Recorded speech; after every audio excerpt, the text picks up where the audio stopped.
Hi everybody, it's Valerie. Valerie R and my blessing for me. Um, I'm back. I survived the first video upload, and hopefully this one will be a little bit better and I won't look so much like a deer caught in the headlights. I'm going to try to do this with Teddy here on my lap because he's being really bad and getting into everything in the room. And I don't have anywhere place else to put him right now. So this is Teddy. He's my little 5-month-old puppy. Yeah, he's sweet. Anyway, okay, so I thought I'd come today and talk about my process of how I got to this point and everything that my insurance required me to do and how that went. I'm pretty good at losing weight if I can just get the motivation to do it, and that doesn't come around very often, and I'm terrible at maintaining my weight. I can't keep it off. I get all the way down, and then I immediately go all the way back up. I've lost 100 pounds 3 different times in my life. So I'm going to start my story. About 3 years ago or so, I was diagnosed with diabetes, and it scared the shit out of me. So I immediately went online and started doing a bunch of research about what really works with controlling blood sugars and that kind of thing. I was put on metformin, and I decided to do a low carb, high fat diet, kind of like Atkins, but not exactly, but similar. And I knew my doctor recommended the ADA diet, and that's what his dietitian recommended, and I knew that was going to be for me because that was more high carb. So I went about starting on that diet and doing pretty good, but it was coming slow, and I went back for my very first diabetes checkup, and lo and behold, at that point, when I'm on a roll, is when my doctor suggests weight loss surgery. I've fantasized about weight loss surgery many times in my life and never thought that it was something I could ever have done. It's not something I could even bring up with my husband. And so I was just shocked, and I laughed because if he had said that at my first appointment, I would have jumped on it. But he didn't. So I thought, I got this. I can do this. I just need a little bit of help. He prescribed phentermine. And I thought for sure that this time I was going to lose all this weight and I was not going to gain it back for fear of the diabetes, for fear of the diabetes complications. So that didn't happen. I did lose all my weight, and I did gain it all back.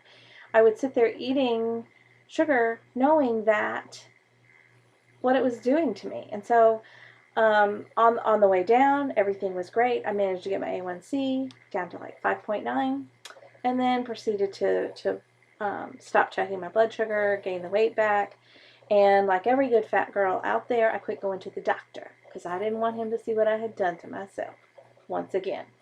So I quit going until they wouldn't fill my metformin anymore. And at that point, I really had been thinking about weight loss surgery again, and thought I'm gonna bring it up to him this time. So I went back, my tail between my legs, very embarrassed, and I brought it up, and I asked him if he had any patients who had diabetes who had surgery, and it helped them turn that around. And he said yes, and even better, his dad had diabetes and had gastric bypass, and was now in remission and doing great, lost 100 pounds. So we started the process right there. I knew from looking into it with my insurance that I had to do a 6-month diet program, and I had 2 choices. I could either do the Duke Employees thing, my husband's the Duke employee, not me, or Weight Watchers. And so I had already signed up with Weight Watchers online and started documenting all of that. And he said, okay, well, let's go ahead and make this count as your first month. And, I'll put it in there as, obesity check or whatever. And he did my referral to my surgeon. Well, I couldn't get him to see my surgeon until the beginning of May. So April comes around, and it's towards the end of the month, and I keep trying to get in for my April weight check with my doctor, not knowing what the real requirements were. So finally I couldn't get a real appointment, and I said, well, all I need is my weight. And so I run in there on the last day of April, jump on the scale, they write it in my chart, and I think I'm good to go. Then in May, I went to my surgeon and find out that there's this special paper that has to be filled out. They do your weight, your blood pressure, how many calories you're eating, how are you exercising, what else have you tried, and all this stuff. And so none of that got done for March or April. I went back to my doctor in May, and he agreed to fill out those forms for March and April, and hopefully they would count and send them off. So meanwhile, I'm going about my business, kind of pretending to do Weight Watchers, filling it all out on the app.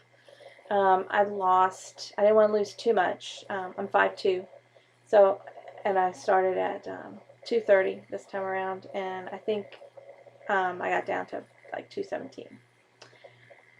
So keep going on all those visits, and then I find out that they actually denied my last one because it's only 4 visits that they need. 6 months of a diet, 4 months of a visit. So I had to pay out of pocket for that last one. I was not happy about that. So all along in this months of process, I've done tons of research all over YouTube, internet, Facebook, everything, forums, and learning everything. I had to do the heart thing where they glue the little electrodes to you and you lay there for 5 minutes, and that turned out fine. I did the psychiatrist, whatever visit that was ridiculous. I had about an hour's worth of homework before I even got there, filling out my whole history. Then it was a 3-hour appointment. The first part was on the computer intelligence test. I have no idea what that had to do with weight loss surgery. I was going to find out though. The first part was like vocabulary, so I had a word and then 3 other words, and you had to choose the word that meant the same thing. So I'm trucking along, I'm like, oh, this is so easy, I'm brilliant. And then I get to like the last 3 or 4. I'm not as smart as I think I was. I didn't know the word, or any of the word choices. I couldn't even use what I know about word parts, morphology, none of that. I couldn't, it was like a foreign language. So I just chose and went on feeling a little bit bad about myself. And then the next part was even worse. It was like spatial reasoning, which, I'm terrible with directionality and all that kind of stuff. It's like a box of a puzzle with black and white kind of triangles that form a design, and then the one would be missing over here, and you had to choose what was missing. So I was doing okay with that until they went and twisted the box. Anyway, it all came out good. I was above average, and the first thing I asked the psychologist when she came in was, what was that all about? And she said it's for my surgeon to know how to communicate directions to me and how to tell me what I need to do to be successful. Well, I know how smart I was, so good thing. I was pretty smart, so that worked out well. Then we just sat and talked. Oh, back after the intelligence part of the test, I had a 256 true or false questionnaire. Let's see. True or false? I would like to be a park ranger one day. True or false? I think about hurting myself. True or false? My mother is a good person. True or false? I don't like animals. I mean, just all over the place. Surely they could have gotten to the point in less than 256 questions, but it took that many questions to get there.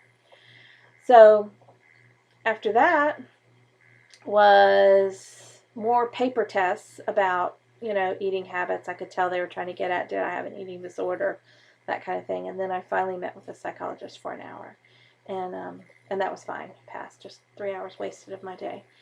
So then I went to the nutritionist, and I really like her. She's very, very sweet. I felt very comfortable right away when I walked in and saw on her shelves all these different products that I've been seeing in people's food hauls and people talking about on Facebook and on forums, and I felt like, okay, she's going to be giving me the same information that I've been getting from other places. So that felt good. I really liked that. Then I also had to have an endoscopy, an upper GI. That was scary because I have a really big gag reflex. I go to the dentist and I gag. But he gave me the best drug. He told me he would, and he did. It's the Michael Jackson drug. Propofol, something. Anyway, you wake up from that feeling like you have just had the very best, most relaxing vacation, nap, something. I don't know. I felt like I could get up and conquer the world. I felt so good after that. Good stuff. And all that checked out. I did not have to have a sleep test because my husband was at my first surgeon's office and attested the fact that I don't snore unless I have a cold. So that was good. And the next thing on my list to do is the pre-op diet. The pre-op visit. It's on November 18th, where I have to see the anesthesiologist, and I don't know what else I have to. I think I have to pay and all of that. I do not have to do pre-op diet, 2-week or anything liquid diet. So don't kill me about that, but I'm pretty excited about not having to do that. So that was pretty much my process. It's been pretty just long but pretty painful. I could have scheduled my surgery. Everything was submitted and approved, and I could have had this as early as the beginning of October. But with my job, I work at an elementary school. October is a really busy time, and I knew I couldn't get other people to do what I do that needs to be done in October. And I also really felt like I wanted more time. So I decided December the 3rd, I'll take 2.5 weeks off. I've got about a week of comp time, take another week and a half of sick, and then I've got 2 weeks of Christmas. So I'll get a full 4.5 weeks recovery time. So I'm excited about that. I hope Teddy wasn't too distracting for you here. Isn't he cute? Where is he? Teddy. He doesn't want to look at the camera. He's shy. Anyway, thanks for watching, and I'll see you next time.